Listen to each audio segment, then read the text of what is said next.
Our MC wanted to reach the peak of martial arts, but he already knew that it was a position he could never achieve, no matter how much he tried. However, he was desperate to achieve his goal, and because of this, he decided to follow a legend that was passed down through generations. Apparently, there was a golden fruit located within a sanctuary that was guarded by a dragon. This is a fruit that is said to grant immortality, and after a hard, long-fought battle against the dragon, our MC reached the golden fruit. He was surprised to see that the fruit actually existed, and he sat on the dragon's corpse like a real conqueror before making a move to eat the fruit. He is confident that by eating the fruit, he will be able to reach the peak of martial arts. Our MC's name was Gilfus Eldrigan, and he was hailed as the strongest in the world. Decades later, Gilfus has gotten old, and he is on his deathbed. He is surrounded by his family members, and sitting beside him is his eldest son, Gilliam. Gilfus notices that his son looks sad, and he urges him to be good, saying his time has come. Gilliam is sad that he is about to lose his father just the same way he lost his mother. As he is about to pass away, Gilfus thinks about the immortality fruit and realizes that it was just a bunch of nonsense. However, he takes solace in the fact that he was blessed with a wife and children. He tells his children that he lived a good life and he has no regrets. Although deep down, this was a freaking lie. Gilfus basically has regrets that he didn't have more time to reach the peak of martial arts. Moments later, he passes away, and suddenly, he opens his eyes again. He is shocked and wonders why everything looks different. He senses that his body is light, and when he looks around, he realizes that he has baby hands. This is when it dawns on him that he is a baby, and he is in a baby's cot. He couldn't believe his eyes, but he tried to calm himself since he was a 10-star in his past life. Gilfus concludes that his position is nowhere near normal, and he starts wondering who could have done such to him. Suddenly it dawns on him that the said immortality fruit that he ate wasn't actually an immortality fruit. The fruit's power was reincarnation, not immortality, just like he previously suspected. This makes him smile as he considers it a better luck to have. With this, he believes that he can finally reach the peak of martial arts. He notices that there are other babies around him, and since he's in a separate building, he figures out that he must have been reborn into the Eldragon family. However, he starts to wonder why there are so many babies in the room. Just then, maids enter the room with feeding bottles. They reach into one of the cots and grab a baby goblin to feed it. Gilfus is shocked to see a goblin in the room, and he wonders what the maids are planning to do. After feeding the goblin with a red substance, the goblin explodes, spilling blood on Gilfus's face. He is shocked to see this, and fear crawls through his body as he tries to figure out what is inside the bottle. The maids then decide to dilute it a bit and continue giving it to the kids. Gilfus is soon grabbed by a maid while he is still trying to figure out what it is that they fed the goblin that caused it to explode. He can clearly see that the content of the bottle is not milk, but it seems to be overflowing with magic. He cannot believe that the maids are feeding babies with something so dangerous. The maid pushes the bottle into his mouth, and when he gets a taste of the bottle's content, Gilfus finally realizes that it is ancient dragon's blood. He cannot believe how insane they are for making babies drink dragon's blood. He finally realizes why they said they are going to dilute it. He decides that he needs to spit it out, but remembers that he has swallowed it a little bit. However, he concludes that a little amount will not kill him.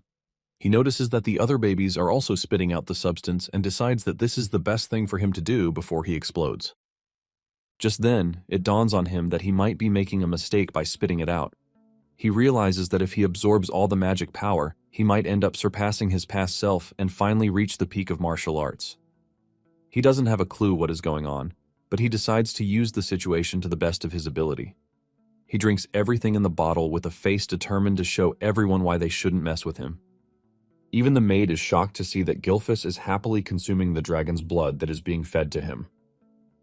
The maid is also glad that things are working in their favor. After he is done drinking the entire bottle, he is placed back in his cot, and he realizes that the other babies also survived the ordeal. Just like a regular baby, he starts feeling sleepy from enjoying a good meal. 7 years later, Gilfus is seen practicing his strength skills by placing a boulder on his feet while doing a one-handed push-up. He reaches 1,000 push-ups before pushing the stone away into the distance. He stares at his bulked body, and he admits that he loves it. Apparently, Gilfus is now named Zeke Eldrigan. Zeke attributes all the strength he has to the quality of the dragon blood that he consumed. The dragon's blood seemed to hold a vast amount of power, and even the babies who ingested just a little gained bodies, which are far stronger than those of regular humans. Thanks to the Divine Dragon's true source power that he had already absorbed in his past life, Zeke was able to take in every drop of the ancient dragon's unique power. Zeke was able to go through a transformation that left him himself shocked. However, Zeke notices that he is still a 1-star warrior, leaving him disappointed since he is supposed to be at least 4 stars. Basically, a star is one's true source of power, which is compressed to its very limit. One envisions their body as a universe and lets the stars move within. It turns out that the difficulty increases with each star because the more stars, the greater the strength. And Zeke, in his past life, managed to reach the rank of 10 stars, which made him the only person in the world to ever do so. It has now been 7 years since Zeke was born as the son of the current head of the Eldragon family, but he is an illegitimate child. His mother had already died, and his father never once showed his face. Zeke cannot believe that he has a piece of trash as his father.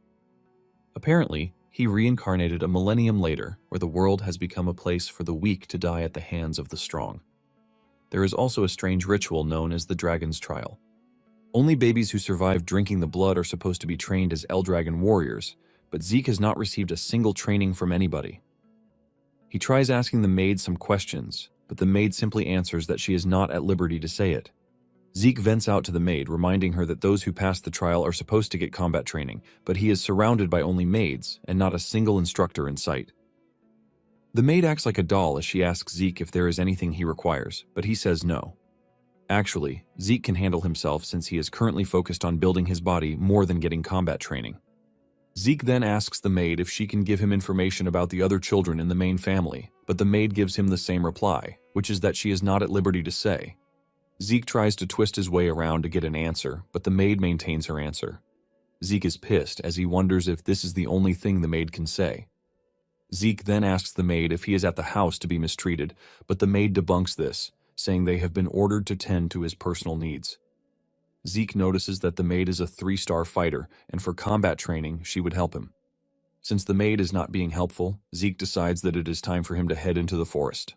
He can't believe that he has been living with a maid for 3 years, and they have no real connection. Zeke expects a reply, but he gets none from the maid, who seems to now be ignoring him. Zeke gets into the forest and eats a bunch of poisonous herbs, which obviously taste awful. However, he doesn't care as he considers it a part of his training. Suddenly, he notices that there is a faint trail following him. He wonders why someone would be trailing him and would not show up to say something. He ignores whoever it might be and focuses on what is coming in front of him. Suddenly, he notices an angry boar in front of him. It dawns on him that the black mist coming from the person trailing him didn't exist in his past life, leaving him to wonder what it is exactly. Nonetheless, Zeke shows himself to the boar, and just as the name implies, it charges towards Zeke. Zeke grins when he realizes that he has the boar's attention. Zeke takes the perfect stance to easily dodge the boar, and once the boar is right in the open, Zeke lands a punch to its gut. This leaves a terrifying impact that smashes the boar's insides and one-shots it. Zeke is impressed that just a light tap from him, who is a 1-star, was able to take the boar out. Zeke then concludes that the quality of the star is what matters, not the quantity. Zeke grabs the boar and puts it on his shoulder as he heads back home. Zeke talks about how he is already tired of staying alone and he thinks of going on an adventure. However, he realizes that the sea will be the only place he can go, even if he wants to go anywhere. Meanwhile, the strange dude who was trailing Zeke is shocked that he was able to take out a boar with just a single punch without ever receiving an ounce of combat training. In addition to this, he can't believe that Zeke actually noticed that he was hiding. He basically concludes that Zeke is not a normal kid.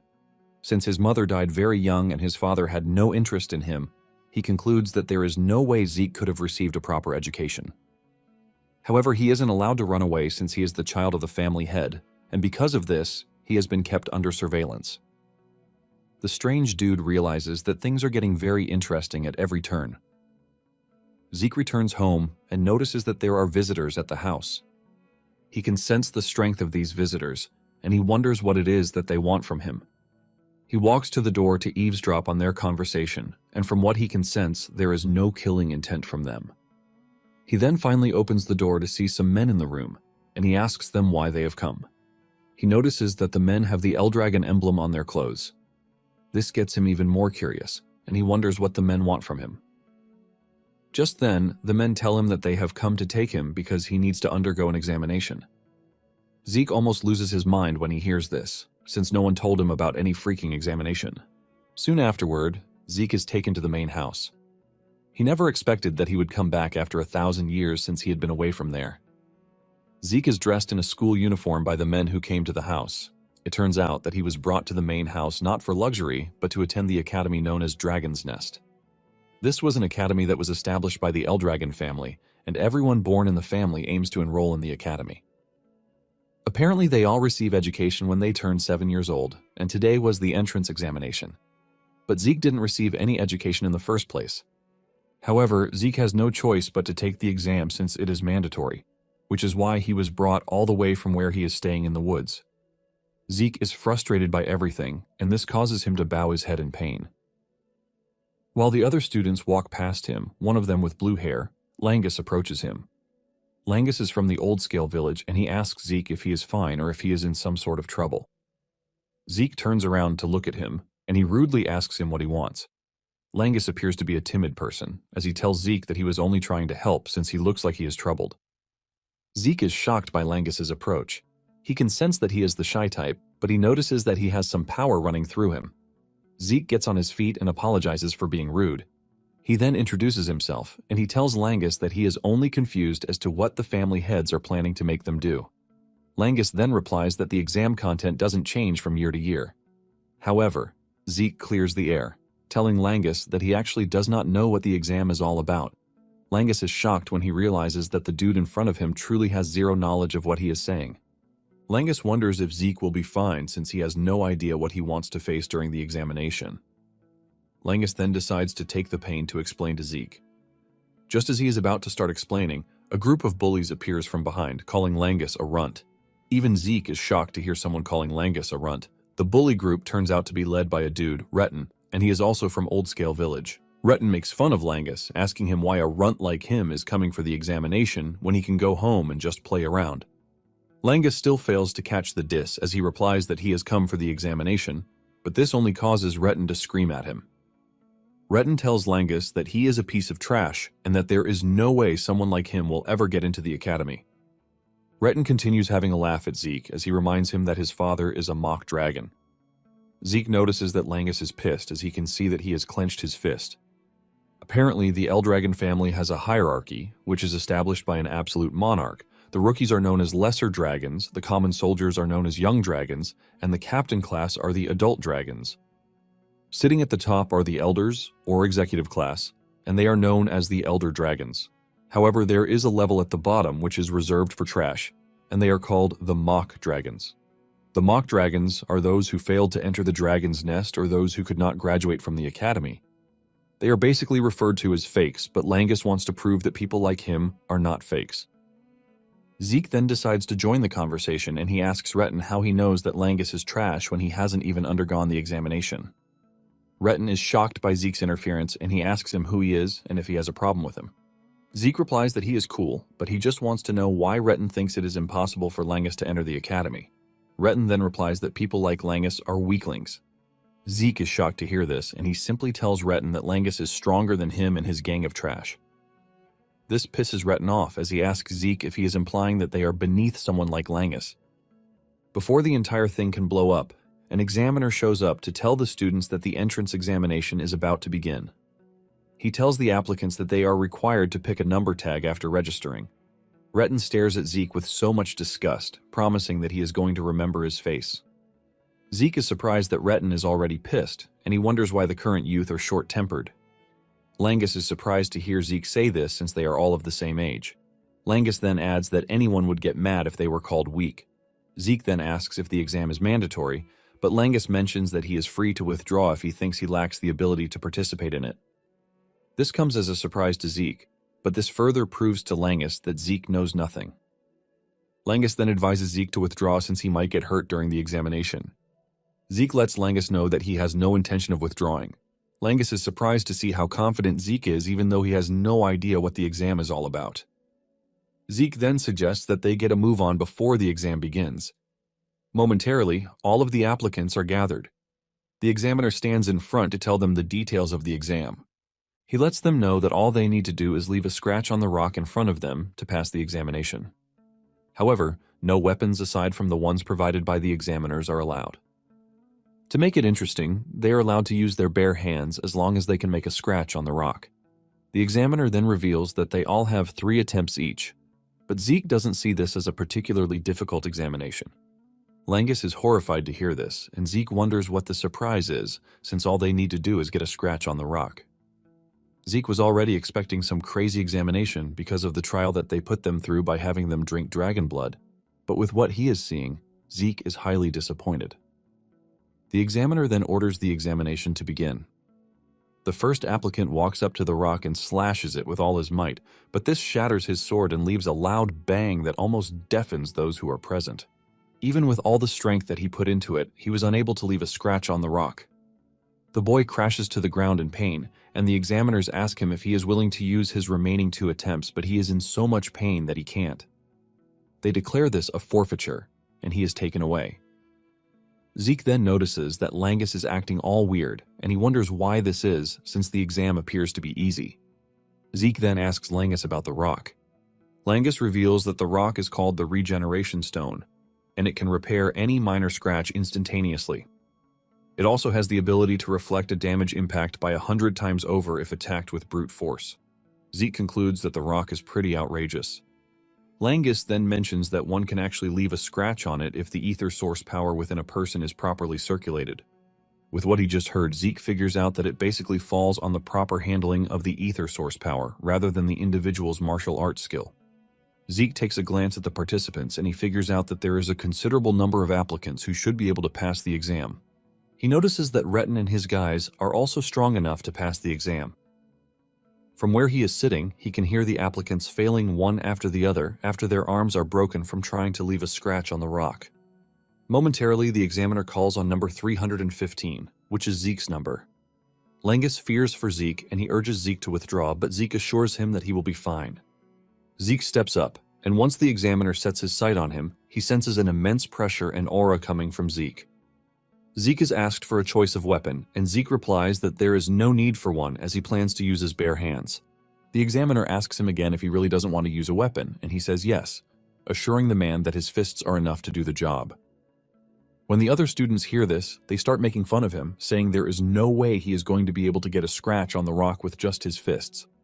Even Langus doesn't believe in Zeke, as he genuinely believes that his arms and fists might get ripped off. Langus starts blaming himself, saying he should have tried to stop Zeke from participating in the exam. Since Zeke has made up his mind on what he wants, the examiner tells him to proceed. Zeke checks out the rock and admits that it is made up of a mineral he hasn't seen before. He concludes that it is something that formed after 1,000 years. He realizes that there are a lot of things that he doesn't know yet, but he decides to shift them all to the future. Zeke powers himself up, ready to punch the rock. With the amount of power he generated, he believes that it should be enough to do what he wants to the rock. The technique he prefers to use is called the Dragon Slayer combat technique form. A bright yellow aura forms around his body and arm as he smashes his arm into the rock. This shatters the top of the rock at impact, leaving a loud noise and a cloud of dust. Everyone is surprised, but while everyone is closing their eyes, the examiner's eyes remain open, acting like a big deal. Zeke heaves a sigh of relief, but notices that the technique is a bit advanced for him at his age. He checks out his arm to see that it is bleeding, and his uniform is also ripped. Instead of praising himself for breaking the rock, Zeke concludes that his training isn't enough. The other students are left to wonder how he did it. On the other hand, Retin is just mad that Zeke was able to smash the rock. Langus is left picking his jaw from the ground since Zeke is the last person he expects to pass the exam. Even the examiner considers what he just watched an impossibility because only someone who is a 4-star rank or higher should have been able to shatter the regeneration stone. Since Zeke is an illegitimate child, the examiner wonders if he somehow inherited the powers of the house. The examiner also figures out that he has seen the move that Zeke used somewhere else. Zeke then walks up to the examiner asking him how he fared in the examination. The examiner lets him know that he has passed, and he is given a bottle with a green substance in it. Zeke asks the junior examiner about the contents of the bottle, but the dude just stares at him with hatred, telling him to move away. Zeke just assumes that the bottle is a reward for passing the test. Zeke returns to his newly found friend, and Langus praises him for how amazing he was. Zeke then asks Langus about the bottle, and he reveals that it is a healing potion. Zeke is confused when he hears this, and Langus mentions that it is a normal grade healing potion. Zeke checks it out one more time and realizes that the substance doesn't look poisonous. He starts wondering if the said healing potion might actually be an elixir. Apparently, an elixir is a potion that is made from very rare materials, and it is combined with herbs that grow only in secret realms. In addition to this, pure elixir cores from divine and phantom beasts are added. Drinking the elixir basically heals old and recent wounds instantly, while also boosting one's ether. However, refining the elixir is very difficult since its ingredients are very difficult to find.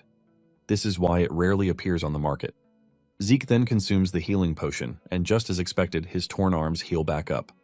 Zeke is blown away and realizes that the healing potion is really an elixir. Langus then says he has no idea what an elixir is, but the Eldragon healing potions are much better than the ones obtained from stores.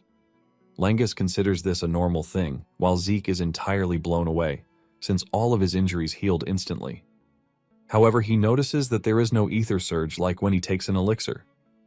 Langus then tells Zeke that he is quite impressive, but Zeke doesn't believe this. Zeke checks out the bottle and realizes that it is basically what human knowledge has been able to create for over a millennium. Langus then reminds Zeke that he is pretty strong, and Zeke replies that he aims to be the strongest, so he is not surprised. Retin and his gang of bullies soon step forward to take their test, and they all pass. Zeke is not surprised by this, as he already knows that they are going to pass. Finally, applicant 414 is called, and this turns out to be Langus.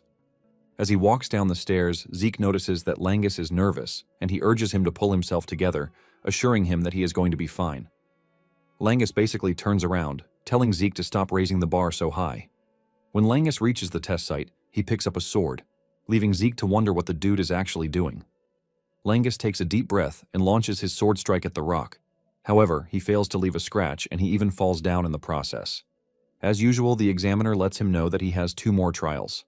Langus then gets back on his feet to try again, but the result remains the same. He falls to the ground in tears, wondering if he is about to fail just like his bullies told him he would.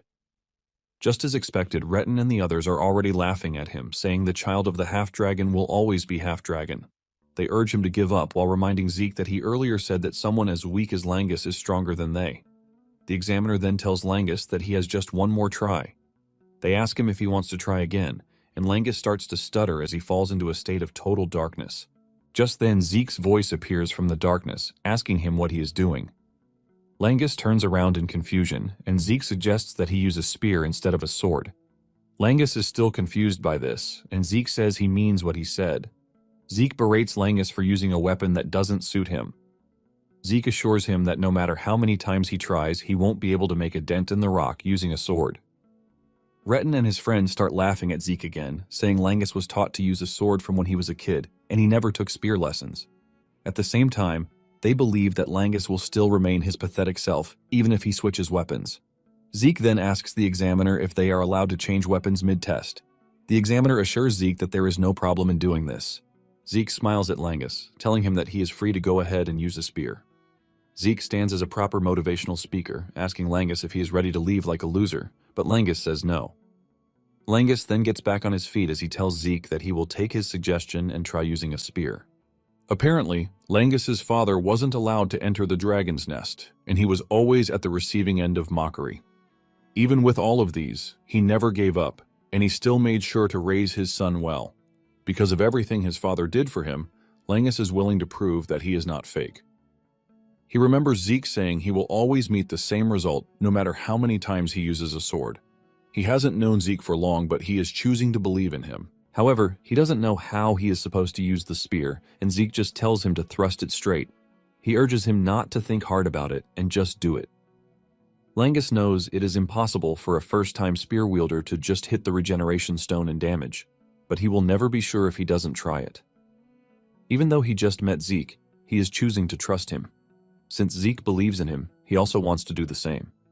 Langus takes his stance, and he notices that the ether source energy flowing through his body is actually different from when he was holding a sword. Langus rushes toward the stone and hits it, leaving a massive shockwave. Retin and his gang of bullies start laughing, saying there was no difference, even though Langus changed weapons. However, on a closer look, they realize that Langus was able to do it. They are shocked when they see this, and even the examiner cannot believe that Langus actually pierced the stone with the spear. Zeke is proud of Langus, and he claps for him. Langus cannot believe his eyes when the examiner records in his book that he has passed the test. Langus is forced to ask again to confirm, but Zeke hugs him from behind, assuring him that he actually did it. With tears in his eyes and happiness, he hugs Zeke. Retin and his boys don't want to believe that Langus actually passed the test, and they all believe that it is a stroke of luck. The examiner then screams at the top of his voice, telling the applicants that the exam is over and what is next is the entrance ceremony. When Zeke hears this, he is surprised. He can't believe that scratching the rock is the only test that they are going to require of them. Langus then tells Zeke that there might actually be another exam after they enter the academy. Zeke then asks Langus what they are supposed to do since they have passed the test already, and Langus reveals that the heads of the Eldragon family will show up to give the participants their congratulatory words. Just then, a bunch of aura farming men appear in the distance, walking toward the students. Among them is a dude who catches Zeke's attention, and he asks Langus who the gloomy dude is. Langus cannot believe that Zeke just trash-talked the family head. Zeke doesn't hold back as he calls the family head an ugly dude, but before he can say anything further, Langus covers his mouth with his hand. Langus begs Zeke to be quiet and not say anything, and even though it is hard, Zeke decides to keep quiet. Zeke stares at the men, who are considered to be the Eldragon's forces.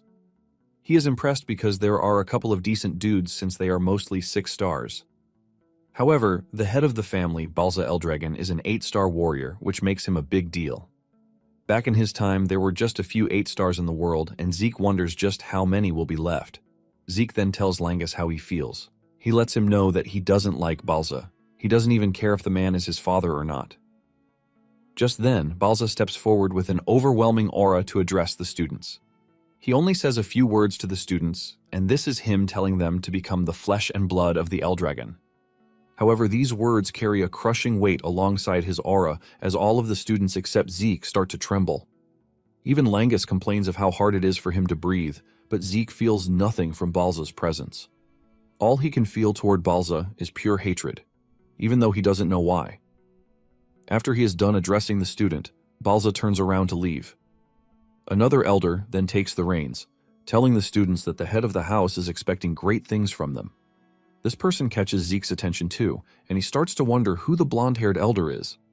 Zeke figures out that Balza's departure has reduced the tension on the students a bit, but they all remain composed from the aftermath of Balza's presence. The examiner then steps forward to reveal that they are going to announce the dormitory assignments. Zeke is shocked to hear this, as he thought they would all be going to the same place. Langus then decides to explain to him since he knows nothing. He tells him that the academy has 4 dorms. The students are assigned to one of the 4 dorms, which are the East, West, North, and South dorms.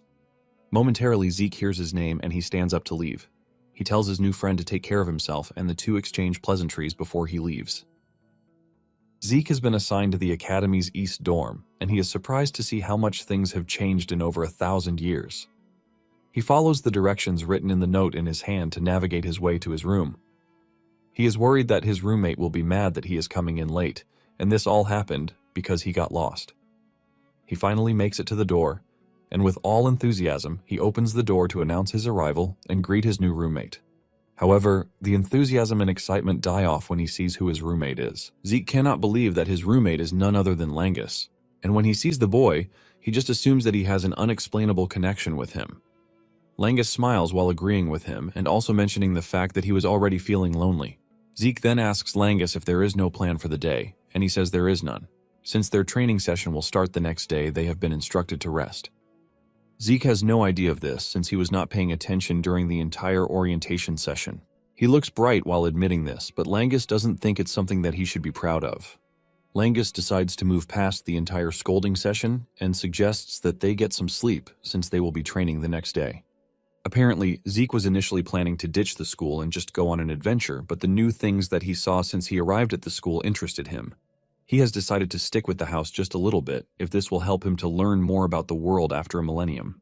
A month later, the kids are undergoing intensive training under their tutor. They are being taught how to master the dragon's breath, which was made by the 15th head of House Eldragon. The tutor tells them that they need to master the technique so that they can use it in any situation. The tutor moves around, keeping an eye on the kids. He notices that some of them have mastered it, and one of them is Laika, the head of the house's daughter.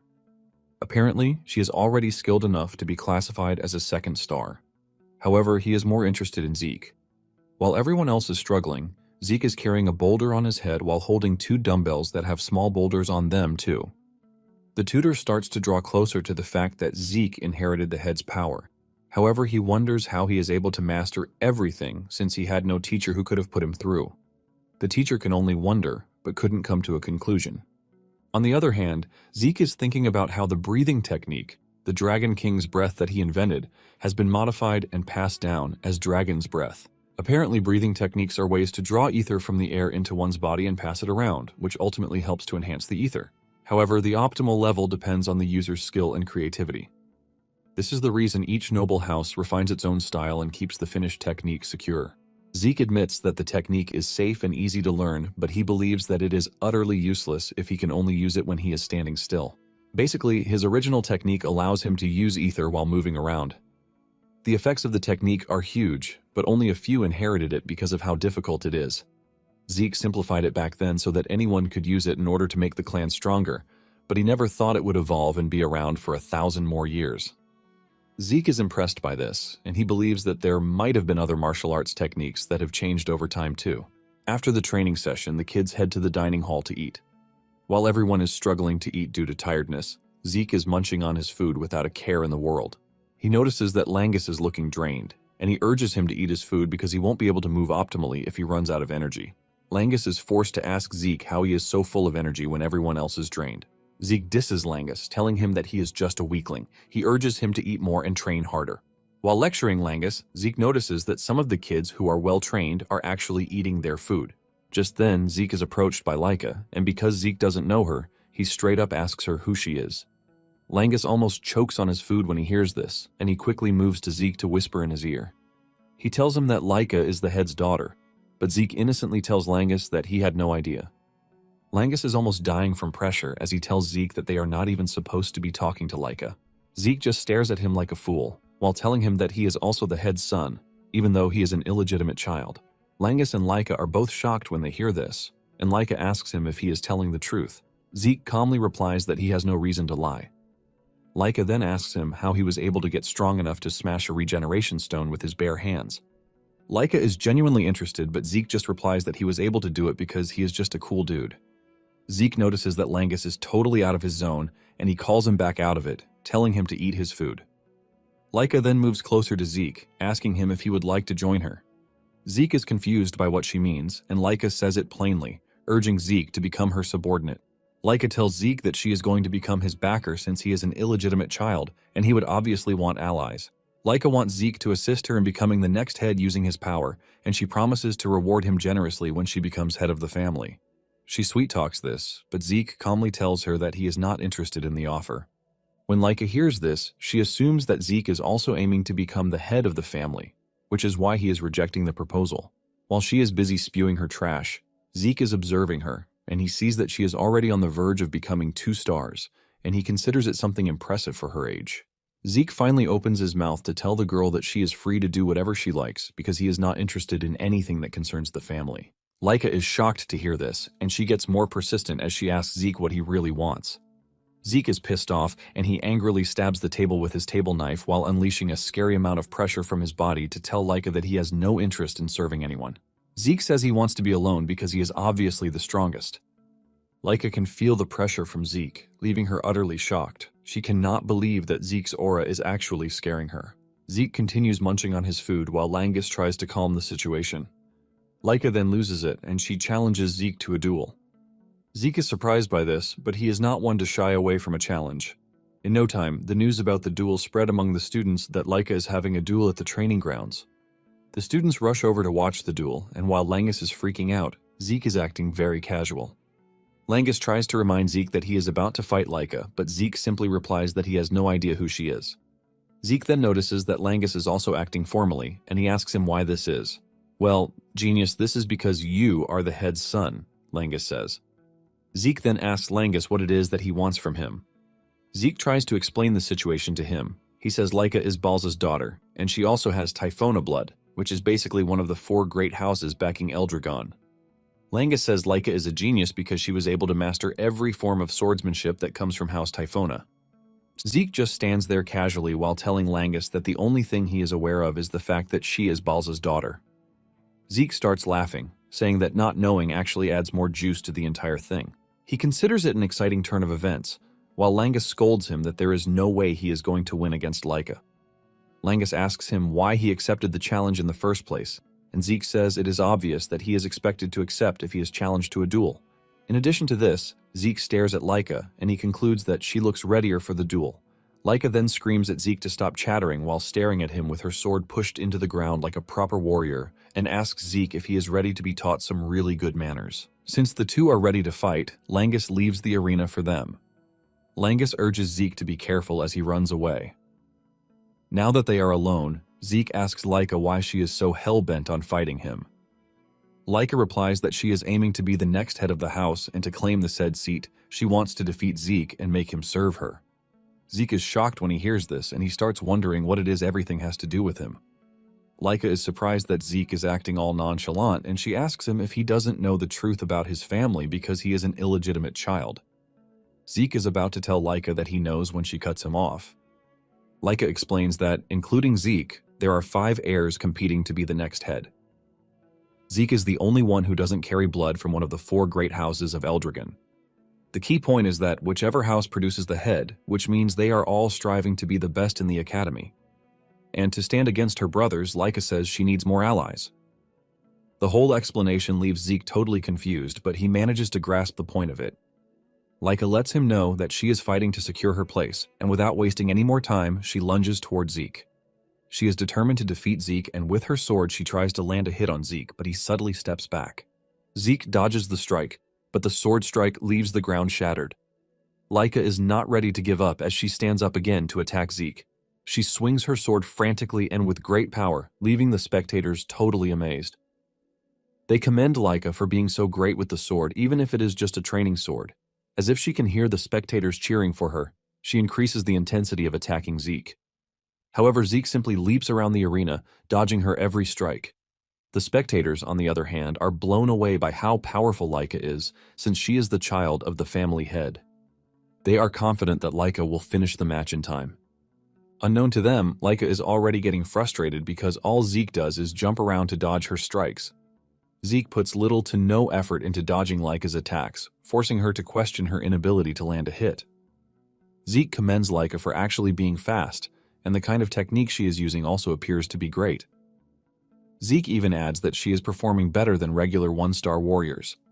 Laika gets mad and screams at Zeke, telling him to fight instead of just talking. Since this is what Laika wants, Zeke decides to give her a taste of his strength. Zeke easily dodges her strike before punching her in the chest. The punch sends a destructive wave through her body, causing her to cough up blood. Laika falls to her knees in pain, leaving the other students shocked. In pain, Laika looks up and asks Zeke why she can't land a hit on him when she is supposed to be much better than him. Zeke admits that she is faster than most 1-stars that he has met, but he lets her know that she is still nothing but a 1-star warrior. Laika then argues, reminding Zeke that he is also 1-star. Zeke explains that he can easily read her movements thanks to the way she breathes, the twitch of her muscles, and even the shift of her eyes. In addition to this, he has way more experience than her. Zeke explains this in such an arrogant way that it forces Laika to get back on her feet. She dashes towards Zeke again with her sword in hand, ready to tear his head off, but even with the surprise attack, Zeke still dodges by acrobatically leaping backwards. This leaves Laika clearly open to Zeke's attack, and Zeke punishes her by punching her straight into the far wall. She hits the wall and leaves a huge cloud of dust covering the area. The spectators are left shocked when they see this, as they wonder if Laika actually lost. Langus is excited when he sees this, and he rushes back into the arena, telling Zeke how incredible he is. However, Zeke tells Langus that the fight is not yet over. Zeke is impressed that Laika is actually able to withstand his blow. When the dust clears, Laika is seen struggling to get off her knees with a battered body, but she is not ready to give up. Langus tries telling her to stop because she might end up worse. Zeke then tells Langus to step back because things are about to get more serious, and if he gets injured, he is not going to be responsible for it. Zeke had suspected it, and now he confirms that Laika has reached 2 stars. Laika gets on her feet, and a blaring aura swirls around her. The spectators immediately figure out that Leica has reached 2 stars. The 2-star realm is one where the wielder can project true source power outside the body for martial arts. The projection is basically what is known as aura. Leica appears stronger, and she thanks Zeke for pushing her to be able to reach 2 stars. Enraged, she dashes towards Zeke, ready to strike him down. Her sword follows a golden trail of aura, and Zeke admits that she has gotten stronger and faster. Zeke continues to toy with her until he misjudges her strength, and he ends up getting cut on the face. Leica notices that he is left in awe, and she uses that to boast about the strength of a 2-star. She assures Zeke that he's about to face the true Thunder Spirit Greatsword arts. Zeke, on the other hand, is excited because he will finally get to witness something he hasn't seen in the past.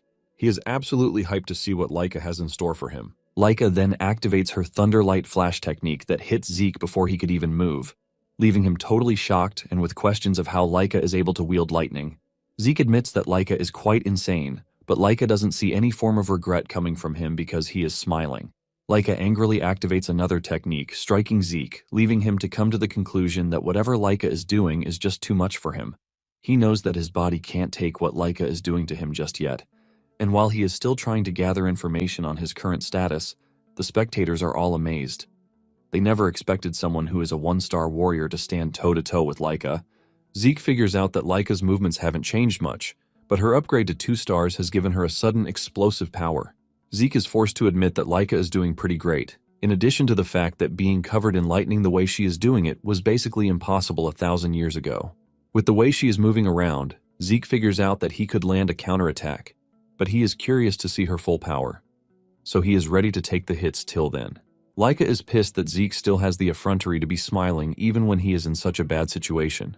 She concludes that Zeke is brimming with confidence and decides that she is going to take that confidence away from him. She dashes toward him with an even deadlier and faster technique that Zeke couldn't dodge. Zeke watches as the attack hits him, and he is thrown into the wall, leaving a loud explosion that gets everyone watching worried about his well-being. The dust clears off, and Zeke is still on his feet with a smile on his face. This pisses her off again, and she strikes him with another lightning bolt attack to get him on his knees. Langus comes running over, telling Leica to stop the attack, but Leica refuses, replying that Zeke is on his feet. Leica claims that she can't stop because that would only crush his pride. Leica promises to go easy on Zeke if he surrenders and swears loyalty to her. However, Zeke remains mute, and Leica can clearly see that even though he is not a legitimate child, his pride as an Eldragon remains in him. Since he is acting all pompous, Leica decides that she is going to use everything she has to finish off the fight. She activates the Thunder Spirit Greatsword arts, the Heavenly Thunder, and she strikes him with it. Zeke cannot move from where he is, and he is dealt the entire force of the strike. His body is hit with so much lightning that he screams out in pain. Once the attack is over, Zeke crashes to the shattered ground, unresponsive. Leica finally pushes her sword into the ground, believing that the match is over. To her greatest surprise, she hears Zeke's voice behind her, saying he finally understands how things work. Leica turns back, and to add to the surprise, Zeke's body is now sparkling, pointing out the fact that he can now use electricity. This shocks her and also leaves her asking why Zeke can use electricity. Zeke is also shocked because he didn't know that this is what they call electricity. He walks toward Leica with pride, telling her that he actually has no idea how he is able to do it. However, he was intentionally leaving himself to get hit so he could study Leica's power, and before he knew it, he could use it already. Even with his explanation, Leica is still ultimately confused because what Zeke says should be impossible. All Zeke knows is that as Leica was hitting him with her attacks, he was constantly using his Dragon King's breath, and the lightning energy ended up reacting to his King's breath. This eventually built up lightning inside him, and in no time he found himself controlling lightning. Zeke tells Leica that he might not know all the details, but he figures out that Leica has a rare body since the Greatsword art is a family technique. Zeke decides to assume that her entire clan has the same constitution as her, and he has also learned a great lesson that source power itself can be fused with lightning. Zeke then adds that it is all thanks to Leica that he has managed to become 2 stars. With this, Zeke confidently tells her that the fight isn't over yet. Leica angrily swings her sword at him, but Zeke only smiles and activates his lightning powers. Zeke then jumps so fast that he couldn't control his body. Since his source power has been infused with lightning's properties, his entire muscles and nerves are stimulated, giving him more strength. Zeke considers it a special trait, and concludes that he is going to get the hang of it in no time. Meanwhile, Lagnus can only watch from the sides as the two battle each other, and he is barely keeping up. Lagnus soon realizes that Zeke is already dodging Laika's strikes pretty effortlessly. Laika is frustrated about the whole thing, leaving her to ask Zeke if he is trying to mock her, but he says no, telling her that he actually sees her as a real threat. Laika swings her sword to a great distance just to try and catch him off guard, but he still dodges the strike, and he decides that it is time he finishes off the battle. Zeke mentions that to finish the battle, he is going to create a new technique, even though it's been a long time since he's done that. Laika is confused when Zeke says this, and Zeke lets her know that it is just as she heard it. He is going to create a new technique or a special form, to put it simply. This shocks Laika, leaving her to question if Zeke was trained in secret combat arts. But she can't fathom which house it is. Zeke notices that she is completely lost in her thoughts, and he uses the opportunity to charge toward her at great speed. Zeke hits her with his newest technique, the dragon-slaying arts, Tempest of Thunder. With a powerful combination of lightning bolts, Laika falls to her knees, and Zeke smiles, saying the match is over. Laika is so damaged that she couldn't even stay on her knees, and she ends up crashing to the ground in pain. Laika crawls toward her sword because she cannot believe that she just lost, and she is aiming to surpass her brothers to become the next head of the house. While she is busy scolding herself, Zeke walks up to her, telling her that she was actually strong because she provided him with a really tough fight. Zeke mentions that he likes learning new things, and he doesn't consider the time of the battle a waste. With a smile on his face, he asks Laika if they will get another chance to duel again. In fact, he wants them to still engage in another duel in the future, but while saying this, Laika is just staring in horror and shock. A few hours later, Laika's father, Balza, is seen in a dungeon, wiping out monsters as if they were nothing. Just the first form of his dragon combat arts is enough to take out a whole horde of monsters without stress. He is doing his thing when a messenger enters the dungeon to tell him about the latest report concerning his daughter. He lets Balza know that his daughter, Laika, has advanced to 2-star, but Balza is not moved by this. The dude tries telling Balza that Laika's advancement is a really huge feat for her age because, as things stand, she might reach 5-star before she graduates. Balza then clears the air, saying talent is nothing unless it is put to use. He urges the dude to come back with more news when she has finally used her new power. Just then, the dude tells Balza that Laika just lost a fight, and Balza assumes that she fought a senior. However, the messenger tells him that the person who defeated Laika was his illegitimate son, Zeke. Balza remembers Zeke because of the woman who birthed him. Balza admits that Zeke's mother actually had talent, but he knows that his mother was long dead before he was born. This leaves him wondering how he was able to acquire the skills that he used in defeating a 2-star. The messenger then mentions that the beautiful thing about the entire thing is that Zeke got to 2-star on his own. He didn't have anyone mentoring him, but he kept pushing forward. Upon hearing this, Balza decides that it is time they begin the first trial. The dude is shocked to hear this, and he tries to remind Balza that it is too early, but Balza doesn't care. He says death comes to all equally, and only the strong are allowed to survive. Balza says anyone who is not able to survive the first trial is absolute trash and deserves no future. The officer has no choice but to follow his boss's order. Balza adds more shocking orders to what he is passing out by telling the officer to summon Freya. He is forced to ask again, and Balza confirms this, saying he wants Freya to be the one to oversee the trial, since Zeke happens to be an interesting kid. The officer acknowledges the order and walks away, but as he does, Balza finally shows his excitement to see what Zeke has in store for him. Later on, Zeke and the other students are in the training ground, following the teacher's instructions. However, Zeke is doing his own thing by carrying boulders 5 times his size. He is busy working on his breathing technique, while the other kids are practicing the dragon's breath. The breathing technique he is learning is considered simple to him, and he expects kids to be able to even learn it. Langus soon notices Zeke's difference in training regimen, and he asks him if he is not interested in training with them. Zeke says he doesn't understand where he is coming from, and Langus mentions the dragon combat arts training. Zeke then calmly replies that he has already learned it, shocking Langus. Langus argues with him because they just taught them moments ago, and there is no way he has already mastered it. Zeke then decides to give him some lessons about his ether flow and how imbalanced it is. Zeke drops the heavy boulder that he is carrying on his head and tells Langus to turn around. Langus does this, and Zeke hits him from behind, passing some really good ether energy into him. Zeke tells Langus that what he is feeling is the proper channeling route. Langus can immediately feel the difference, and he thanks Zeke for his help. This is when it finally dawns on Langus that Zeke actually mastered it. but Zeke is pissed that Langus even doubted him. Langus quickly clears the air, telling Zeke that he misunderstands him. Langus mentions that he has never been taught by anyone besides his father, which is why he has always had to push himself. However, Zeke is already strong enough to defeat Laika on his own. Langus assumes that the dragon combat arts are simple and boring for Zeke, but Zeke says this is not the case. Zeke mentions that the stability is actually quite impressive. Basically, dragon combat arts was once talked down on by his sons, who claimed that it was too complex and difficult. Even though it is complex, it is a combat art of overwhelming power that has several fighting forms incorporated into it. In addition, Zeke has just gotten a new form, thanks to his fight with Laika. It turns out that the technique he used in defeating the dragon is the final form, and Zeke is curious to see how the technique has been refined over the years. Zeke then decides that it is time to return to physical training, since there is nothing else to learn from dragon combat arts. Suddenly, Langus hits Zeke with a weird request, asking him if he would do him the honor of training him. Langus talks about his desire to get really strong, even though it is quite tough. Surprisingly, Zeke tells him that he is up for it because he sees Langus as someone who is teachable. Langus is still celebrating his win when a familiar voice appears from behind, asking Zeke to train her too. The voice is none other than Laika, and even though she is shy about it, she cannot help but admit the fact that Zeke is impressive enough to have defeated her. Laika talks about just how good Zeke is, and she admits that her pride was shattered during their match. Zeke is shocked by the sudden request, and Laika adds that she also wants to get stronger so she can surpass her brothers and even Zeke himself.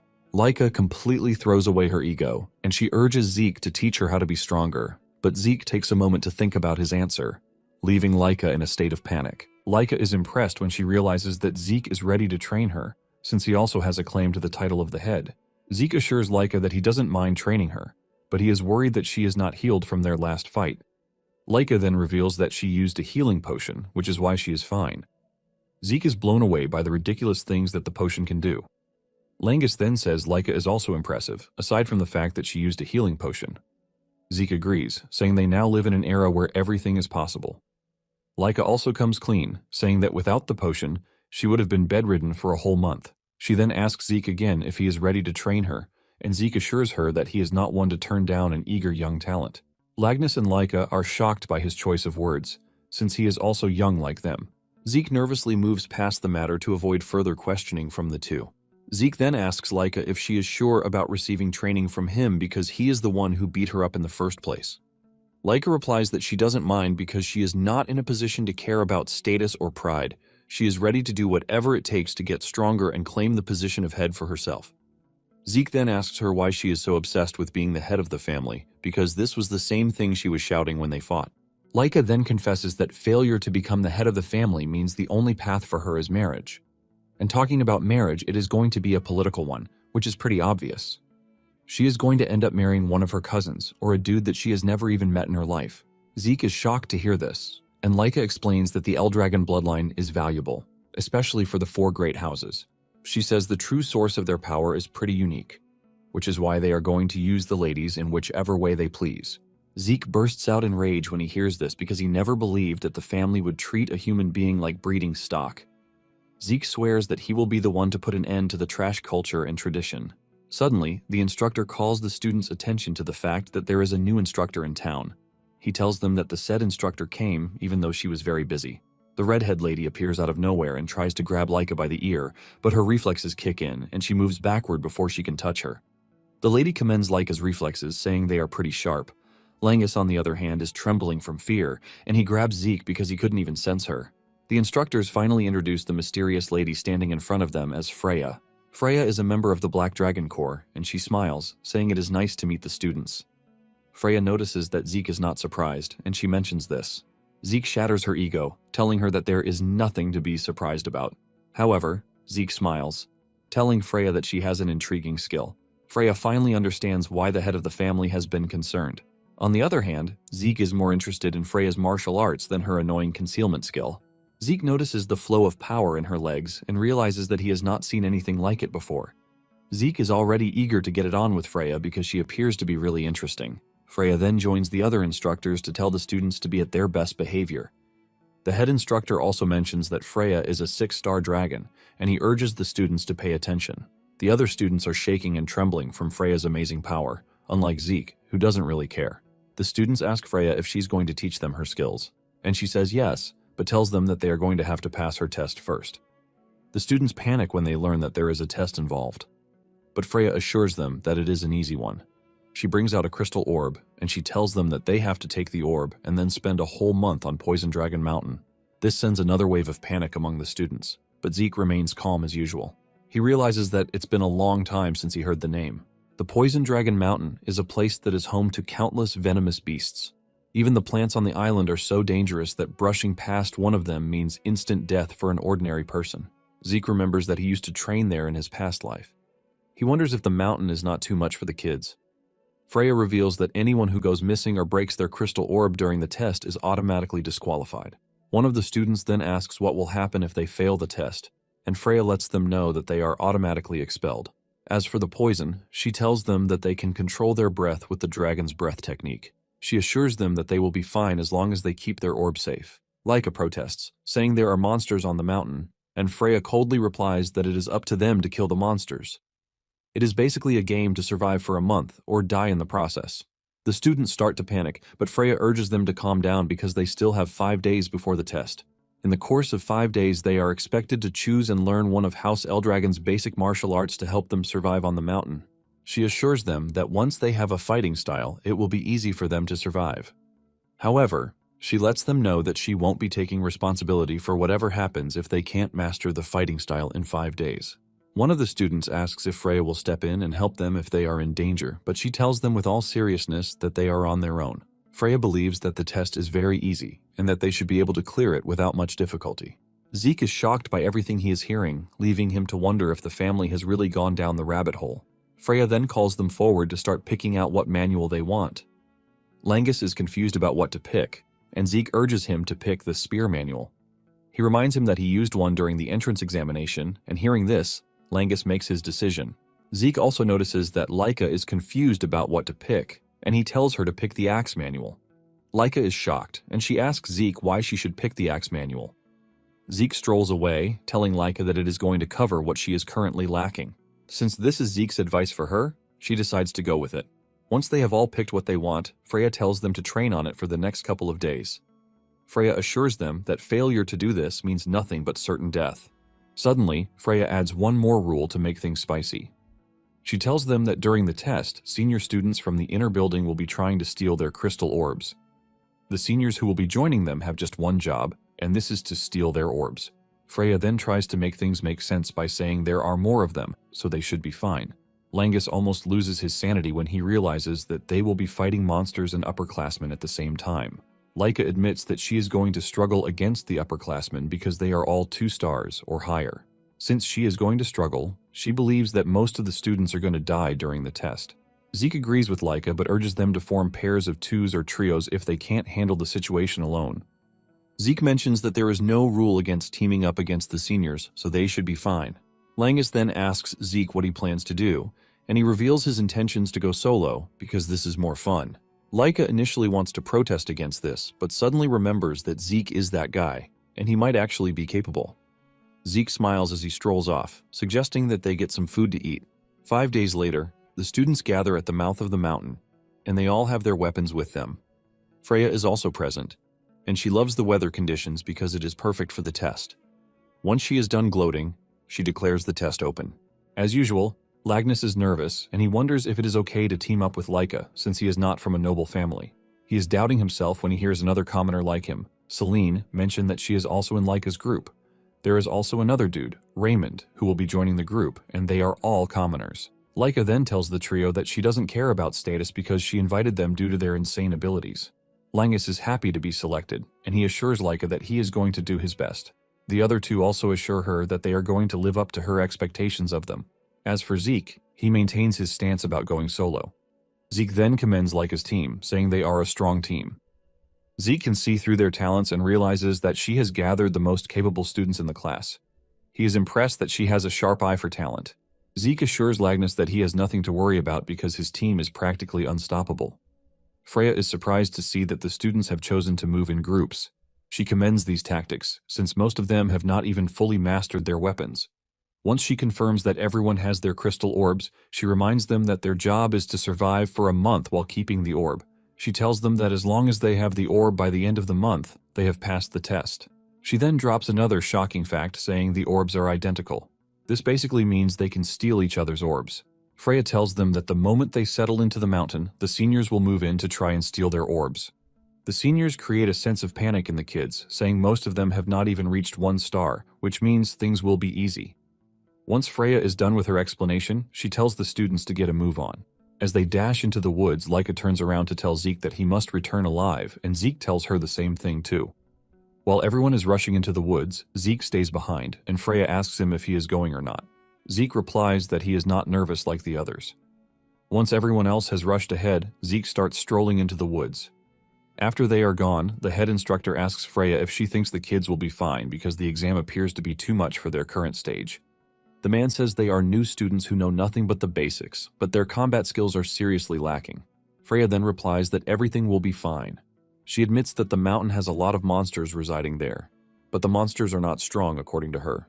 Freya reminds the instructor that the students are sticking together, which should make things easy for them.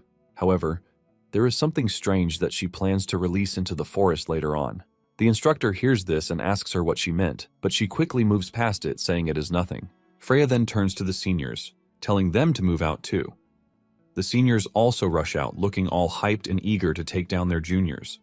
Freya smiles, saying she is looking forward to just how many students are going to survive the test. Moments later, the senior finds Zeke standing alone in the forest, and they assume that he is easy prey. The seniors immediately converge on him, and one of them fires an arrow at him, but he easily catches it. Zeke laughs out loud like a maniac, telling the seniors that he has been waiting for them. Fear crawls through their bodies when they hear this because it is the last thing they expect to hear from him.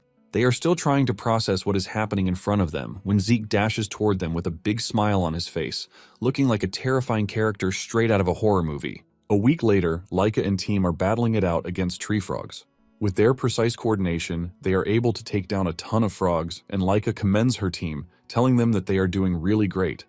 The team, on the other hand, is blown away by Laika's ruthlessness, as she has been able to take down multiple frogs. Laika tells them not to be surprised because she is obviously 2 stars already, and a bunch of tree frogs are nothing to her.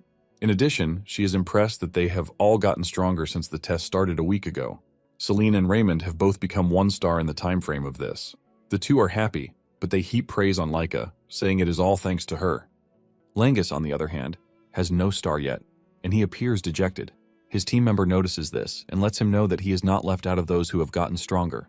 They tell him that he has no reason to rush, and Langus takes their encouragement with a bit of a smile.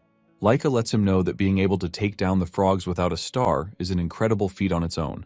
In addition, Laika adds that Langus trained with Zeke before the test, and this has made his spear work absolutely flawless. Laika tells him that it is just a matter of time before he reaches 1 star. Since it's already getting dark, Laika suggests that they return to base. After all, it is dangerous for them to be moving around in the dark. Upon arriving at base, they are met with a surprise. An upperclassman is already waiting for them, and the moment they spot him, they all go into defensive positions. Laika asks him if he is there to steal their crystal orb, and he tells them that this is the only reason he is there. Laika realizes that they have finally encountered an upperclassman, and he is a 2 star. Laika suggests that he turn around and leave, since he won't be able to beat all of them by himself, but lets Laika know that she is wrong with her assumption. 3 other upperclassmen, who are 1 stars, appear from behind, surrounding the team.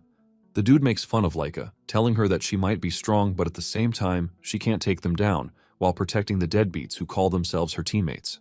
The dude tells Laika to give up, but Laika refuses, and the two charge at each other.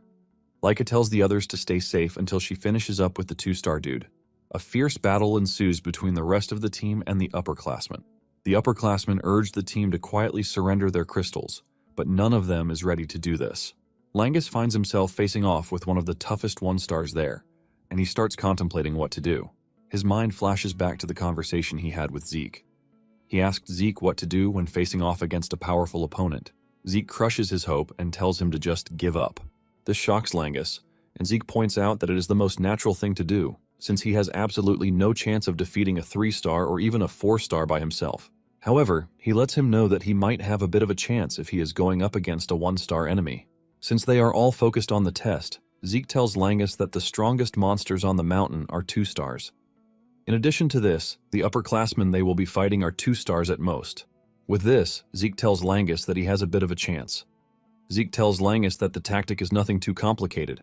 Zeke says all he needs to wait for is an opening, and this confuses Langus. Zeke says he has a chance to flip the battle in his favor against a 1-star. Langus asks him how he is supposed to find an opening, and Zeke says all he has to do is keep enduring. Zeke explains that his only choice is to endure until the opponent finally leaves an opening. Langus is horrified by this, and Zeke reminds him that he is going up against a stronger opponent, which means he has no chance of creating an opening by himself. Zeke says he has to endure even if he is dying because failure to do this means he has absolutely no chance. Zeke assures him that with his current level, he should be able to endure against someone as strong as Laika. Langus is skeptical about the whole thing, and Zeke tells him that he has to have faith in himself to make it work. In addition to this, Zeke tells him not to overthink it. Zeke says he doesn't need to overthink about finding an opening because his opponent will leave one at the right time. With this, he is going to get the chance to take him down with his spear. Now that Langus is facing off against a stronger opponent, Zeke's words echo in his head, and he admits that he is weaker, but he has to endure and wait for an opening. After minutes of trying to get through and failing each time, Langus's opponent gets frustrated and leaps into the air, aiming to strike him down from above. However, this provides the opening that Langus has been waiting for, and he drives his spear straight into the dude to knock him out. This shocks the dude, who can't believe his eyes, and at the same time, Langus jumps into the bandwagon of 1-star warriors. At the same time, Laika is dealing severe punishment to her opponent even though he is a 2-star too. Laika is able to do this, thanks to the sword techniques that Zeke advised her to learn. Laika overpowers her opponent and strikes him down for coming after her and her team. After taking care of the dude, Laika runs back to her team only to find out that they have won their individual battles too. The team celebrates, and they also congratulate Langus for reaching his 1st star. He appreciates the gesture and admits that he is very happy. Laika is confident that they now have a better chance at handling tougher opponents now that everyone on the team has a star. After the battle, Laika reveals her curiosity about how Zeke is coping. Unknown to them, Zeke is beating the upperclassmen up like they are a Cherokee drum, and those who can escape from him basically categorize him as a terrifying monster. Well guys, that's the end of the video. If you like this video, comment next part in the comment section. Also subscribe to the channel, hit the bell, and like the video. Thank you for watching and see you next time again.